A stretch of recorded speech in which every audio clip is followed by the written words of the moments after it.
দেশখন ইহঁতে যেনেকৈ চলাব বিচাৰিছে আচলতে ভাৰতীয় সংবিধানখন ধ্বংস কৰি তেওঁলোকে যি স্বৈৰতন্ত্ৰ প্ৰতিষ্ঠা কৰিব বিচাৰিছে ই কেতিয়াও মানি লোৱা নহ'ব। দেশ RSS বিজেপিৰ মতে নচলে, দেশ হিমন্ত বিশ্ব শৰ্মাৰ মতে নচলে, দেশ বিজেপিৰ চুতলিপিৰ মতেও নচলে। আপোনালোকে দেখিছে যে এই SRৰ স্পেচিয়েল ৰিভিজনৰ নামত আমাৰ মানুহখিনিক যি স্পেচিয়েল হাৰাশাস্তি কৰা হ'ল ই অতি ধিক্কাৰজনক। আপোনালোকে দেখিছে কেনেকৈ ইলেকশ্যন কমিশ্যনৰ স্পেচিয়েল ৰিভিজনৰ নীতি নিয়ম সকলো ভৰিৰে মোহাৰি এটা বিশেষ দলে অফিচত বহি লৈ কোনো ধৰণৰ অস্তিত্বহীন মানুহৰ নামত একোজন ব্যক্তিৰ নামত প্ৰায় 100ৰ পৰা 1000 মানুহলৈ এজন মানুহৰ পৰা সমন জাৰি মানে কি কয় নটিচ জাৰি কৰিলে। এই নটিচসমূহ আচলতে একেবাৰে অবৈধভাৱে তেওঁলোকে দিলে আৰু লাষ্টত গৈ এই মানুহখিনি প্ৰায় 15,000 নাওবৈচা মানুহক তেওঁলোকে হাৰাশাস্তি কৰিলে। আপোনালোকে দেখিছে যেতিয়া তেওঁলোকে হিয়াৰিং দিব গৈছিলে গৰ্ভৱতী মহিলা আজি চিজাৰিঙৰ ডেট দিছিলে, আজিয়ে তেওঁলোকক ৰাতিপুৱা হাতত নটিচখন ধৰাই দিয়া হৈছে আৰু তেওঁলোকে ভয়ত আচলতে গৈ তাত শাৰী পাতি থাকোঁতেই তেলাহী ব্লকত দেখি পাইছে আপুনি দুগৰাকী মহিলাই মানুহৰ মাজত প্ৰসৱ কৰি দিছে। তাতকৈ আৰু গণতান্ত্ৰিক দেশ এখনৰ লজ্জাজনক কথা কি থাকিব পাৰে?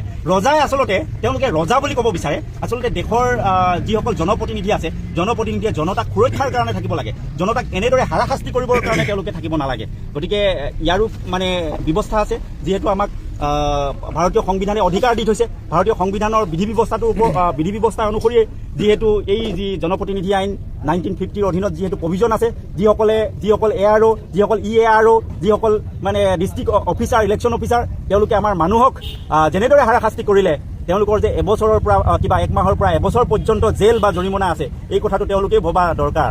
মই সেইকাৰণে কৈছোঁ যিসকল BLO, যিসকল ARO, যিসকল EARO, যিসকল DERO এই যে আমাৰ মানুহখিনি হাৰাশাস্তি কৰিলে কোন কেতিয়া কাঠগড়াত উঠিব লগা হয় তাৰ কাৰণে কিন্তু সাজু থাকক। মই নিজেই দেখিছোঁ আমাৰ এই যিটো আমাৰ লখিমপুৰ জিলা ইলেকশ্যন কমিশ্যনৰ যিটো ইলেকশ্যন অফিচাৰৰ যিটো অফিচ, এইটো কিন্তু ইলেকশ্যন কমিশ্যন নহয়, এইটো বিজেপিৰ কমিশ্যনলৈ তেওঁলোকে পৰ্যবেক্ষিত কৰিছে। ইলেকশ্যন কমিশ্যনাৰ এজনৰ চকীত কোনোবা বিশেষ দল এটাৰ সভাপতি তাত চকীত বহি থাকে, মোৰ কৰ্মকৰ্তাই নিজেই দেখি আহিছে। গতিকে তাত আৰু মানে কি আপুনি কি বুলি ক'ব? ইলেকশ্যন কমিশ্যনে কৈছে যে ভাৰতীয় ইলেকশ্যন ব্যৱস্থাটো স্বচ্ছ আৰু নিকা হ'ব লাগে, যাৰ কাৰণে ভাৰতীয় যিখন ভোটাৰ তালিকা প্ৰস্তুত হ'ব, ভোটাৰ তালিকাৰ মানে বৈধ হ'বৰ কাৰণে, স্বচ্ছ আৰু নিকা হ'বৰ কাৰণে সকলো পক্ষই মানে খুব ভালদৰে কাম কৰিব লাগে বুলি কাৰা নিৰ্দেশ দি থোৱা আছে।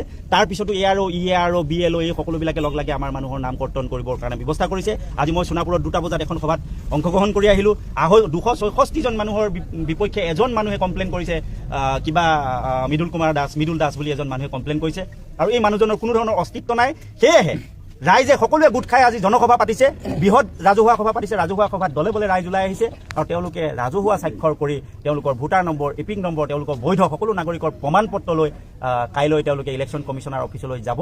আমাৰ জিলা নিৰ্বাচনী বিষয়া কাৰ্যালয়লৈ যায় অভিযোগটো দিব যে কাৰ প্ৰৰোচনাত পৰি এই নটিচ তেওঁলোকক দিয়া হ'ল সেই প্ৰশ্ন কৰিব আৰু মেমৰিণ্ডাম দিব।